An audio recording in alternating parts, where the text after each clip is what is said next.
স্বাগত জানাচ্ছি প্রিয় শিক্ষার্থী বন্ধুদের।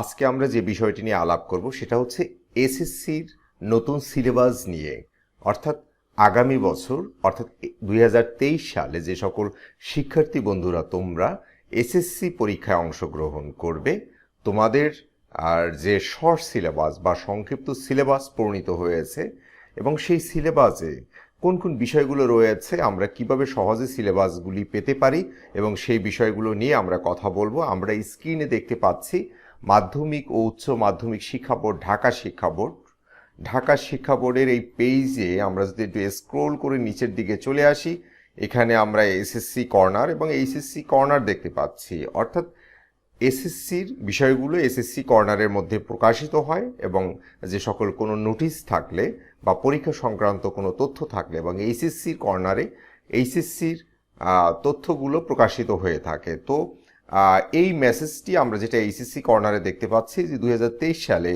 এসএসসি ও সমমান এবং এইচএসসি ও সমমান পরীক্ষায় পাঠ্যসূচি প্রসঙ্গে, অর্থাৎ এই সিলেবাসটি এসএসসির কর্নারেও প্রকাশিত হয়েছে। এখানে শো মোরে যদি আমরা ক্লিক করি তাহলে এটা দেখতে পাবো আমরা। যাই হোক, আমরা যেহেতু এই নোটিশটি একই নোটিশ অর্থাৎ এসএসসি এবং এইচএসসির জন্য, এবং এই নোটিশটিতে আমরা যদি ক্লিক করি তাহলে আমরা এরকম একটা ফিচার দেখতে পাবো বা আমরা টোটাল নোটিশটি দেখতে পাবো। এখানে কি লেখা আছে সেটা আমরা একটু দেখার চেষ্টা করি। বাংলাদেশ আন্তঃশিক্ষা বোর্ড সমন্বয় কমিটি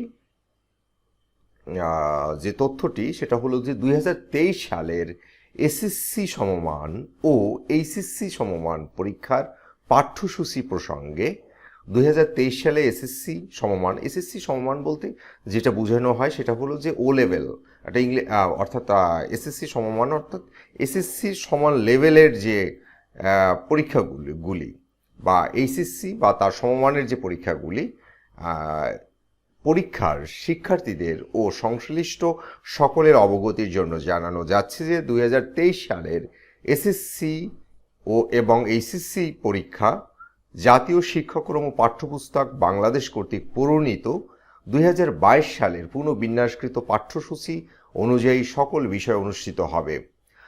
এই কথাটা আমরা একটু বোঝার চেষ্টা করি। এখানে 2022 সালে অর্থাৎ এবার যারা এসএসসি এবং এইচএসসি পরীক্ষা দিচ্ছে তাদের যে সিলেবাস, যে সংক্ষিপ্ত সিলেবাস, সেই সংক্ষিপ্ত সিলেবাস বা পুনঃবিন্যাসকৃত যে সিলেবাস, সেই সিলেবাসের উপরেই আগামী বছর পরীক্ষা হবে। অর্থাৎ এই দুই সিলেবাস একই থাকবে। তাহলে আমরা এই সিলেবাসগুলো আসলে সাবজেক্ট ওয়াইজ আলাদা আলাদাভাবে আমরা কোথায় পেতে পারি এবং সেটা আমরা একটু দেখার চেষ্টা করি। আমরা আমাদের এই ইউটিউব চ্যানেলের যদি হোম পেজে চলে যাই, অর্থাৎ ইউটিউব চ্যানেলের পেজে চলে যাওয়ার পরে আমরা এখানে অনেকগুলি অপশন দেখতে পাচ্ছি, হোম, ভিডিওস, প্লেলিস্ট, কমিউনিটি এবং চ্যানেলস এবং অ্যাবাউট। আমরা এই প্লেলিস্টে আমরা ক্লিক করব। প্লেলিস্টে ক্লিক করার পরে আমরা এখানে দেখতে পাচ্ছি এখানে যে সেকশনগুলো রয়েছে এবং এই সেকশনগুলোতে আমরা দেখতে পাচ্ছি এডুকেশন নিউজ। এখানে অনেকগুলি সেকশন করা আছে। সেকশনগুলোতে হচ্ছে এডুকেশন নিউজের দ্বিতীয় যে প্লেলিস্ট অ্যালবামটি বা দ্বিতীয় যে অ্যালবামটি এখানে দেখতে পাচ্ছি যে এসএসসি সিলেবাস 2022 এবং 2023। আমরা যদি এখানে একটা ক্লিক করি, অর্থাৎ আমরা যদি এই অ্যালবামটিতে আমরা ক্লিক করি, অর্থাৎ এসএসসি সিলেবাস 2022 এবং 2023 এবং 2023 কথাটা লেখার কেন লিখেছি, কারণ হচ্ছে 2022 সালেও যে সিলেবাস 2023 সালে একই সিলেবাস।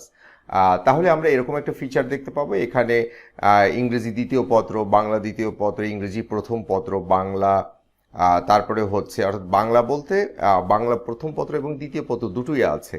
পরবর্তীতে বাংলা দ্বিতীয় পত্রে কিছুটা চেঞ্জ করা হয়েছে এবং সেই চেঞ্জগুলো নিয়ে এখানে আরেকটা ভিডিও আছে। তাহলে এখানে আমরা 2022 ও 23 সালের এই সাবজেক্ট ওয়াইজ প্রতিটি বিষয়ের ভিডিও আমরা এখান থেকে, অর্থাৎ এই ভিডিওতে ক্লিক করলে সিলেবাসের মধ্যে যে শিক্ষণফল রয়েছে, যে পাঠের শিরোনাম এবং অধ্যায়ের শিরোনাম এবং সেই নির্দিষ্ট অধ্যায় সমাপ্ত করতে কয়টি ক্লাসের প্রয়োজন, এই যাবতীয় তথ্য এবং প্রশ্নের মান বন্টন এবং এগুলো আমরা এখান থেকে পেয়ে যাব খুব সহজেই। তাহলে আমরা একটু লেটারটায় ফিরে আসি। আমরা লেটারটি হচ্ছে, তারপরে বলা হচ্ছে যে এসএসসি পর্যায়ে আইসিটি পরীক্ষার পুরো নম্বর 50 এবং অন্যান্য প্রতিটি বিষয় 3 ঘন্টার সময়ে 100 নম্বরের পরীক্ষা অনুষ্ঠিত হবে এবং এইচএসসি পর্যায়ে প্রতিটি বিষয় 3 ঘন্টার সময়ে 100 নম্বরের পরীক্ষা অনুষ্ঠিত হবে। 2023 সালের এসএসসি সমমান এবং এইচএসসি ও তার সমমান পরীক্ষা সকল বিষয় অনুষ্ঠিত হবে। অর্থাৎ এবার কয়েকটি সাবজেক্টের এবার যারা এসএসসি এবং এইচএসসি পরীক্ষা দিচ্ছে তাদের কয়েকটি সাবজেক্ট পরীক্ষা হচ্ছে না, কিন্তু আগামী বছর তোমাদের সবগুলি বিষয় পরীক্ষা দিতে হবে। অর্থাৎ আইসিটিতে 50 মার্কের এবং অন্যান্য সবগুলো বিষয় 3 ঘন্টা করে প্রায় 100 নম্বরের প্রতিটি বিষয় পরীক্ষা হবে এবং এইচএসসিতেও 3 ঘন্টা করে পরীক্ষা হবে 100 নম্বর করে প্রতিটি বিষয়। এবং এখানে আমরা আরও তথ্য দেখতে পাচ্ছি। তাহলে প্রিয় শিক্ষার্থী বন্ধুদের এতটুকু বলার, সেটা হচ্ছে তোমাদের এই যে এসএসসির সিলেবাসগুলি ইউটিউবে আমরা দেখতে পেলাম এবং এই ইউটিউবের লিঙ্ক আমরা এই ভিডিও ডেসক্রিপশনে দিয়ে দিব, যাতে খুব সহজেই তোমরা ভিডিও ডেসক্রিপশন থেকে ক্লিক করে প্রতিটি বিষয়ের এই সিলেবাসটি তোমরা দেখে নিতে পারো। তাহলে আজকে এ পর্যন্তই। সবাই ভালো থাকো, সুস্থ থাকো। আল্লাহ হাফেজ।